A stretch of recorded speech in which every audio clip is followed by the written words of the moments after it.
आज के इस वीडियो में हम लोग क्लास 8 हिंदी बुक का चैप्टर नंबर 10 ईर्ष्या तू ना गई मेरे मन से इस अध्याय का क्वेश्चन आंसर देखेंगे। आप लोग को इस ये जो है पढ़ेंगे, हम इसका क्वेश्चन आंसर देखेंगे चैप्टर 10 का। तो आप लोग को नीचे कमेंट बॉक्स में इन जो ये हम इसका क्वेश्चन आंसर देखेंगे, इसके कवि का नाम आपको नीचे कमेंट बॉक्स में लिख देना है, ठीक है। तो आप लोग इतना तो कर ही सकते हैं, आप लोग कमेंट बॉक्स में कवि का नाम लिख दीजिएगा, ठीक है। चलिए हम ताकि आपको पता चले कि याद है कि नहीं। चलिए हम लोग आगे इसका क्वेश्चन आंसर चलिए देख ही लेते हैं। आप लोग चैनल को सब्सक्राइब कर लीजिएगा अगर नहीं किए हैं, और इस वीडियो को लाइक कर लीजिएगा। आपका पहला क्वेश्चन है जो कि पाठ से लिया गया है, वकील साहब सुखी क्यों नहीं थे। इसका उत्तर देखते हैं। उत्तर में लिखिएगा आप लोग, वकील साहब को धन संपत्ति, सुंदर घर, मृदुभाषिनी पत्नी, पुत्र पुत्री किसी चीज की कमी नहीं थी, लेकिन वे सुखी नहीं थे क्योंकि उनके हृदय में ईर्ष्या रूपी आग सदैव पीड़ा पहुंचाती रहती, ठीक है, पहुंचाता रहता। उनके बगल का एक बीमा एजेंट की चमक दमक, आमदनी, गाड़ी इत्यादि सभी उन्हीं को क्यों नहीं हो जाता है, ठीक है। वो सोचते थे दूसरे को जितना भी चीज़ है वो हमें क्यों नहीं हो जाता है, अर्थात किसी दूसरे को सुख सुविधा, ठीक है, किसी दूसरों अर्थात किसी दूसरे को सुख सुविधा या आय को क्यों, मतलब वो सोचते थे दूसरे को सुख सुविधा और आय क्यों, हमें क्यों नहीं। ईर्ष्या के कारण वे सदैव चिंतित और दुखी रहते थे, ठीक है, दुखी रहा करते थे, ठीक है। उन्हें सब सुख रहते हुए भी वो अपने आप को हमेशा दुखी महसूस करते थे। उन्हें सब सुख रहते हुए भी सुख नहीं था, ठीक है, वो हमेशा दुखी रहते थे। ये लिख दीजिएगा आप लोग। क्वेश्चन नंबर 2 है यहाँ पर आपका। क्वेश्चन नंबर 2 कह रहा है, ईर्ष्या को अनोखा वरदान क्यों कहा गया है। इसका उत्तर लिखिएगा आप लोग। ईर्ष्या को अनोखा वरदान इसलिए कहा गया है कि जिसके हृदय में यह अपना घर बना लेते हैं या अपना घर बना लेती है या लेता है, उसको प्राप्त सुख के आनंद से वंचित कर देती है, ठीक है। ऐसा व्यक्ति जिसके हृदय में ईर्ष्या होती उसे अप्राप्त सुख दांस की तरह दर्द देता है। ईर्ष्या उसे अपने कर्तव्य मार्ग से विचलित कर देता है। जो ईर्ष्या को अनोखा वरदान है, जो ईर्ष्या की अनोखी वरदान है, ठीक है। का उत्तर आप लोग लिख लीजिए। ईर्ष्या को अनोखा वरदान इसलिए कहा गया है क्योंकि जिसके हृदय में ईर्ष्या बस जाता है, ठीक है, वो अपना सुख को नहीं देखता है। उसके पास जितना सुख है उसको नहीं देखकर दूसरे के सुख को देखकर जलते रहते हैं, ठीक है। तो इसलिए ईर्ष्या को अनोखा वरदान कहा गया है। अब है आपका क्वेश्चन नंबर 3, ईर्ष्या की बेटी किसे और क्यों कहा गया है। तो चलिए इसका भी उत्तर देखते हैं। ईर्ष्या की बेटी होती है निंदा, और क्यों कहा गया है वो भी हम लोग देख लेते हैं। आप लोग लिखिएगा, ईर्ष्या की बेटी निंदा को कहा गया है जिसके पास ईर्ष्या होती वह ही दूसरे की निंदा करता है। ईर्ष्यालु व्यक्ति सोचता है कि अमुक व्यक्ति यदि आम लोगों की नज़र में गिर जाए तो उसका स्थान हमें प्राप्त हो जाएगा। इस प्रकार निंदा ईर्ष्यालु व्यक्ति का सहायक बनकर ईर्ष्या रूपी आग को और भी अधिक बढ़ा देती है। इसलिए निंदा को ईर्ष्या की बेटी कही गई है।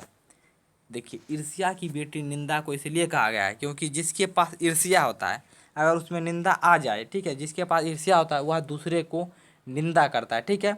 वह सोचता है कि ये हमसे कब हट जाए इस स्थान पर और हम चले जाएं, मतलब दूसरे से हमेशा आगे बढ़ना चाहता है, दूसरे को देखकर जलते रहता है। जिस व्यक्ति में ईर्ष्या आता है तो उसमें निंदा भी आ जाता है, ठीक है। तो इसलिए ही ईर्ष्या की बेटी निंदा को कहा गया है, ठीक है। क्वेश्चन नंबर 4 है आपका, ईर्ष्यालु से बचने का क्या उपाय है। इसका उत्तर आप लोग लिखिएगा। ईर्ष्यालु व्यक्ति सभ्य, सज्जन और निर्दोष व्यक्ति की भी निंदा करता है। ईर्ष्यालु उसे समाज में नीचा दिखाना चाहता है, तो ऐसे अवस्था में उस सज्जन व्यक्ति को चाहिए कि वह अपनी कमजोरी को देखे और उसे दूर कर उसे प्रभावित करे और कि ईर्ष्यालु व्यक्ति के हृदय में स्थित ईर्ष्या निकल जाए, यही उससे बचने का उपाय है। देखिए, ईर्ष्यालु व्यक्ति से बचने का यही उपाय है कि आप जो जो आपसे ईर्ष्या करता है, ठीक है, आपकी निंदा करता है, ठीक है, तो आप उस निंदा पे ध्यान दीजिए, अपनी बुराई को हटा दीजिए, ठीक है। समझ गए? आप लोग इसे बनाकर लिख लीजिएगा अपने भाषा में, या फिर आप लोग इसे उतार सकते हैं, ठीक है, स्क्रीनशॉट ले सकते हैं। अगला क्वेश्चन हम लोग देखते हैं। अगला क्वेश्चन है आपका क्वेश्चन नंबर 5। क्वेश्चन नंबर 5 आपका कह रहा है, ईर्ष्या का लाभदायक पक्ष क्या हो सकता है? ईर्ष्या का लाभदायक पक्ष क्या हो सकता है? ऐसे मैं इस क्वेश्चन को समझाऊं तो ईर्ष्या का लाभदायक पक्ष बहुत ही हो सकते हैं। जैसे कि मान लीजिए कोई आपसे ईर्ष्या करता है, मान लीजिए हम किसी से ईर्ष्या करते हैं, ठीक है, हम कहें उसे इतना धन क्यों हो गया, हमें क्यों नहीं हुआ, तो इस पर हम क्या करेंगे कि हम मेहनत करके हम उतना धन अर्जित करेंगे, तो इससे लाभ हो गया, ठीक है। तो इस तरह कई लाभ है। चलिए इसका आंसर आप लोग देख लीजिए। तो आप लोग लिखिएगा, ईर्ष्या से स्पर्धा होती है। जब स्पर्धा की बात ईर्ष्या से होती है तो आप वह आदमी अपने कर्म बदौलत अपने प्रतिद्वंदी को पछाड़ना चाहता है, यानी कि पीछे छोड़ना चाहता है। इससे ईर्ष्यालु व्यक्ति में उन्नति होती है, ठीक है। जो ईर्ष्या करेंगे, मैं अभी बताया आपको, जो ईर्ष्या करेंगे वो अपने आप को आगे बढ़ाना चाहेंगे। इस प्रकार सब स्पर्धा ईर्ष्या का लाभदायक पक्ष साबित हो सकता है, ठीक है। स्पर्धा मतलब हो गया कि प्रतिद्वंद करना, मतलब उससे मतलब तुलना करना कि हम कैसे आगे हो जाएं, उससे ईर्ष्या करते हैं और हम उससे आगे बढ़ने के लिए सोचते हैं, अपने कर्म करते हैं, ठीक है, मतलब मेहनत करते हैं। इस तरह से आप लोग लिख सकते हैं। चलिए आगे का देखते हैं। अब है आपका यहाँ पर पाठ से आगे का, ठीक है, पहला क्वेश्चन है यहाँ पर पाठ से आगे का, नीचे दिए गए कथनों का अर्थ समझाएं। अर्थ आपको यहाँ पर समझाना है। कौन में है, जो लोग नए मूल्य का निर्माण करने वाले हैं वे बाजारों में नहीं बसते, वे शोहरत के पास भी नहीं रहते। इसका अर्थ देखिए, इसके अर्थ में लिखिएगा, जो लोग ईर्ष्यालु से बचने चाहते हैं अथवा नए मूल्य का निर्माण करना चाहते हैं वे बाजार में नहीं बसते, वे यश या अपयश की भी चिंता नहीं करते, ठीक है। अगला है आपका ख में, आदमी में जो गुण महान सबसे महान समझे जाते हैं उन्हीं के चलते लोग उसे जलते भी हैं। इसका अर्थ लिखिएगा, किसी भी व्यक्ति में जब कोई महान गुण आ जाता है तो दूसरे व्यक्ति उससे जलते हैं। ईर्ष्यालु व्यक्ति को किसी व्यक्ति की जलाने महानता जलाने को विवश कर देती है, ठीक है। ईर्ष्यालु व्यक्ति जो होते हैं उसको क्या होता है कि जब वह किसी की महानता देखता है या फिर ऊंचाई देखता है, विकास करते हुए देखता है, तो क्या करता है, वो अपने आप को जलाने लगता है, मतलब मन में उससे ईर्ष्या करने लगता है, जलने लगता है, ठीक है। चलिए अगला देख लेते हैं। आगे का आपका है गौ में, चिंता चित्त समान होती है। इसका अर्थ होगा, चिंता चित्त के समान होती है, अर्थात जिसे चिंता हो जाती है उस व्यक्ति की जिंदगी ही खराब हो जाती है। वह व्यक्ति को गला गला कर रख देती है। चिंता वाला व्यक्ति अपने कर्तव्य को भूल जाता है तथा उसकी अवनति होना लगती है। मतलब अवनति मतलब क्या हुआ, पतन होने लगता है। पतन मतलब क्या हुआ, नीचे गिरने लगता है, मतलब वह विकास नहीं कर पाता है, ठीक है। आगे बढ़ते हैं। क्वेश्चन नंबर 2 है यहाँ पर, आप देख लीजिए। क्वेश्चन नंबर 2 क्या कह रहा है, अपने जीवन की किसी एक घटना के बारे में बताएं जब किसी को आपसे ईर्ष्या हुई हो, आपको किसी से ईर्ष्या हुई हो।